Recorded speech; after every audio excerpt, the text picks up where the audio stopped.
All right. One other term to know is this idea of, so we've been talking about software development. Now, again, one more thing here then, and they love this question, the idea of software escrow. What is software escrow? Keeping they're not give the source some code. other company. Some other company, yeah. Not give source code. So It's insurance. It's transferring the risk. The idea is, okay, so I go and I buy this proprietary software package from company XYZ. Company XYZ, have them sign an agreement that should XYZ go out of business, or should they, something that they get taken over, whatever, that their code should go from XYZ to some other party who is in business and will take care of it for me. All right. Really hard to get one of these. Then why not just give it to me in the first place? If I paid you to do the code, why don't they just sell me the code and let me just take the code? Because you should pay for changes. The change management. That's it. Exactly. They don't want you to maintain the whole system. Right. Since I'm not maintaining it, that's why they sue. Yeah. Otherwise, it becomes my responsibility to deal with everything like that. So, as an organization, you have to balance between there. But you could really be left in the lurch if suddenly. DHS will be. Yep. Exactly. Or DHS. I can see DHS being there for. Does anybody remember Ashton Tate? There you go. It was a small little issue when suddenly Ashton Tate decided. Companies went out of business. Not went out of business. They lost their contract. Yeah. They took all the code. So Which is all gone. the work was gone.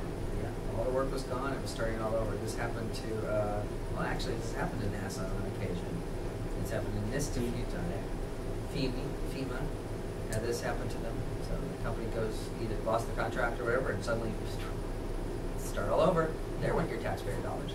So all right, let's talk threats, and then we'll get you on your way a little bit here. So what are some threats to all kinds of these systems here, mainly in the software environment? What are some things that can happen? All right, in the software world. Let's see, if you're looking at Sean's book, that's backing up a little bit, isn't it? No. See, the trouble is she mixes them together. She's got it at the end. I like Peter's organization was better. He categorized it. All right. There's the who, the what, the where, and the why. I mean, an attack isn't just random, right? Is it on occasion? Sure. Could be random. But typically we've got, so here I like this on 85. He actually breaks it down into, he gives you four good whys here. He's got industrial espionage, vandalism, disruption, denial of service, or some sort of political, religious. So the first one's, the commercial. I want to make something out of this. And then we've got vandalism just to do it. It used to be what we see on the web. Yahoo webpage got hacked back in the day. This is, it's about a good 10 years before you saw it. You ever play Pac-Man yesterday on Google? Yeah. Okay, just make sure. So, did you see if you hit insert coin again? Two-player mode. Did you try to do it with both hands? I tried. It didn't work very well. So. Did you try to get rid of it? Try getting rid of it? If you refresh the page. When you get rid of it, come back. Yeah, the state was kept on there. Yeah, state was gone. You got a cookie. So you'd have to go clear your cookies or clear the whole session. Even if you reload Google again, Yeah. brought it back. Did the same. Well, because the cookie was persistent. You'd have to clear the cache, clear the cookies. So we mentioned this idea of buffer overflow. We talked about malicious software. What's a logic bomb?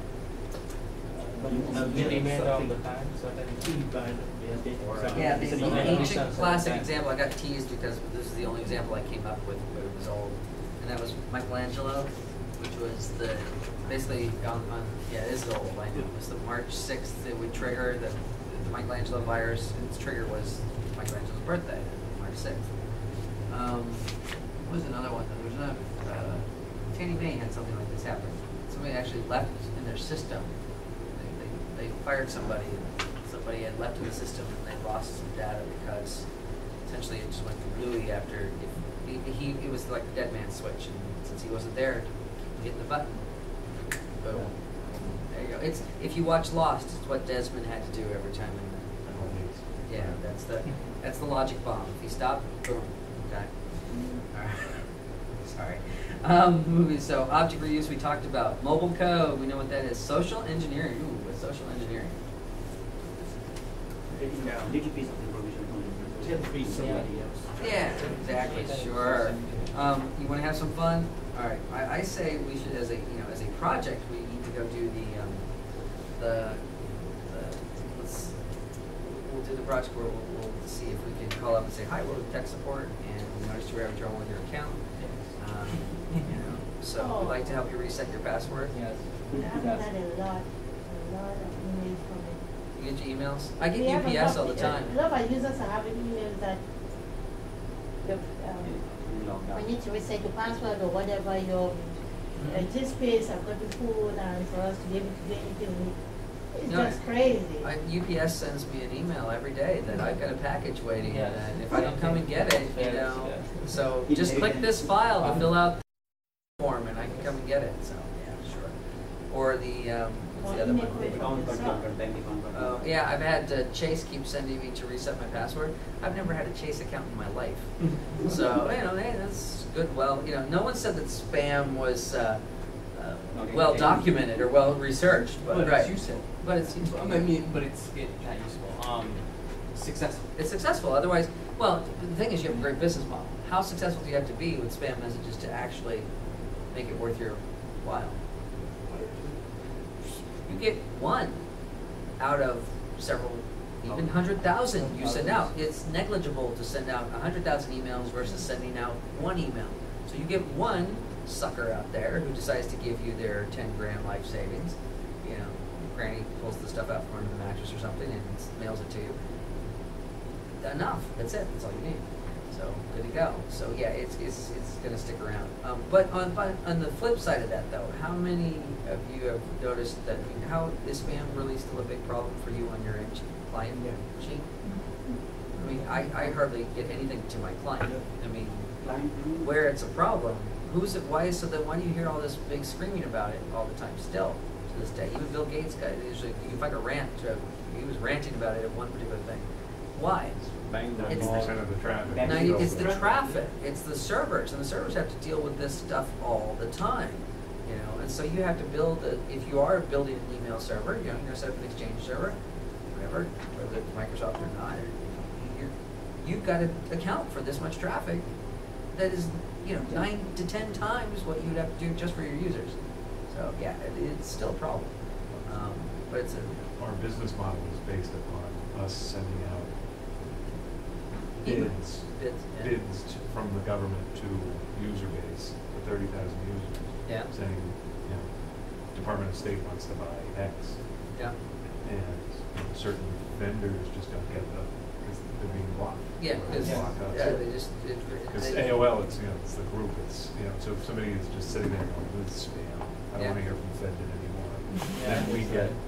And you have to justify. So email hygiene is just huge. Oh yeah. Thing Well, it is. and everybody keeps coming up with one. I mean, even PGP tried to come up with a way. Here's our solution. We'll just have everybody sign this email. Well, what about if you want to send to somebody that you haven't talked to before? Oh, well, that's fine. We have a certificate repository that you can subscribe to, where you can get their public keys so that you can send them something. Yeah, it's basically you can pay us to do your spam. Anyway, so actually, so Peter's book is, I actually like his a lot better when he starts talking about the different attacks here. And I would get hold of this if you get a chance on Peter's. I think the dummies one. Does dummies talk about NUP sled or stack buffer overflow? Buffer overflow, register? yes. Buffer overflow is good enough. Logic, You know, why do we mention Morris, by the way? The Morris worm, just out of curiosity. It's the first. It's the first. I seriously, she doesn't, John doesn't even mention anyone in 5th edition. So I don't know if, I don't think you're going to see. What's that? Chance to mention Britney Spears. Yeah. Britney Spears? That Yeah. I was in a courtroom setting right behind Britney Spears. Yeah. Her divorce with Kevin Federline. Because my divorce hearings were that same day.